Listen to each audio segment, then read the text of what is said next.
What's up, guys? It's John Muscarello from Side Hustle Experiment. If you're new to the channel, welcome. I mainly talk about selling books and media on Amazon and eBay. I have a warehouse that I'm in now, and I want to answer an Instagram question I got. I actually promised them I'd make a video about how I handle book lots on Amazon.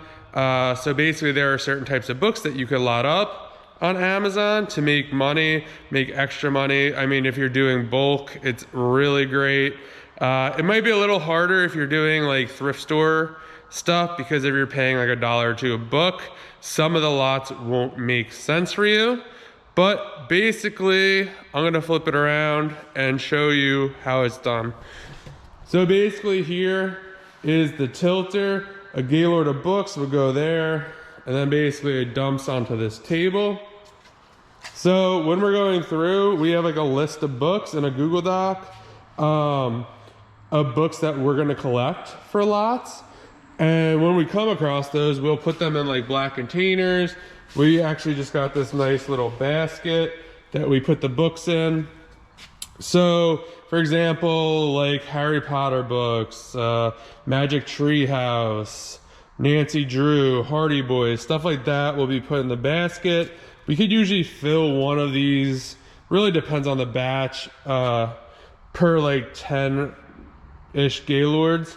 And then once this is full, we'll sort the books on this table. We'll put like all the Harry Potter, all the Magic Tree House, all that stuff in order. And then we'll put it on a cart over here. And then we bring it upstairs where it's stored. So I'm going to show you upstairs real quick. And this is a huge difference. I used to try to do this in a storage unit, and it didn't really work out that well because of lack of like organization. So yeah, this is just kind of all stuff that's listed on eBay. This is more eBay. But once we get here, these are more of the sets for Amazon. So you could do like the Twilight books. Hunger Games is, I don't know, sometimes profitable, sometimes not.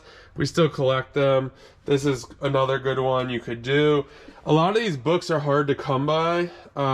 There's usually like one or two. Like you could see there's a ton of Twilight, but there's none Breaking Dawn of Dark in paperback. That's a hard one to come across there.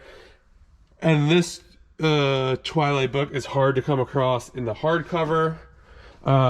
You'll see here we have Nancy Drew. So that's kind of the next part. The helper will kind of wear the cart around, and then we put them in order. So these are all like number ones. So Magic Schoolhouse would be a better example of this. So for example, you could sell like lots. You could do books 1 through 4. You could do 5 through 8. You could do 9 through 12. You could do, I think you could do 1 through 28 if you have it. Obviously, that's much harder to come by. We do Diary of the Wimpy Kids too. So basically, here's some Harry Potter stuff. We really don't have that many. So basically, we just go in order. So this is book 1, 2, 3, 4, 5, 6, and 7. Actually, we do have a set. That one's kind of ripped though. So like this right here, this will sell for, I don't know, the prices do fluctuate on this as well. So you could probably get like anywhere from like 70 to 80, maybe. I think I just sold a set for like 89. So it really just depends. Diary of the Wimpy Kid, same thing. There's book 1, 2, 3, 4, 5, 6, and it kind of runs the gamut. You have the paperback as well. So yeah, imagine trying to do this in a storage unit. It's much harder without having to like the organization. I never knew like how many books that I did have. It was just like kind of all mixed together. There kind of were piles where like I'd pile like 1 through 10, but then it was just a mess. This is how we kind of organize it. I know some people, I think, put them in Gaylords and then they kind of, I think, dump it and then kind of do that. I prefer to do this because it makes it real simple, like to come up here and be like, oh, like we can make a Harry Potter set. If these are all in a Gaylord, I don't know like what books we're missing, what books we have.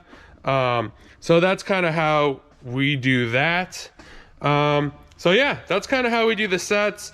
Again, if you're doing bulk, yeah, I mean, there could be some really good sets that you could do. We do a lot of different ones for eBay as well. Those are a little more not so cut and dry. Those are more, I don't know, lotted by author and stuff like that. And we kind of collect them the same way. And it's really hard, I would say, if you're doing like thrifting. If you get the Harry Potter books for like $2 each, I would definitely pick them up. That would be the hardcover, because if you got 7 of them, that's $14. And if you get like 80 for them, that's a really nice flip. Diary of a Wimpy Kid, I can't remember what they got it for, but for this one you need 10. They do 1 through 5. So I mean, that's an option. So 1 through 5 you probably wouldn't make sense, but if you get them for $1 a piece, I mean 1 through 10, I'm sure it's probably like 40 or 50 bucks. Yeah, I think Magic Treehouse, that's an example of probably books you don't want to pick up, because they're if you were trying to get 1 through 28 and you paid $1 each, you're in $28. Maybe if you could get them for like a quarter of a piece.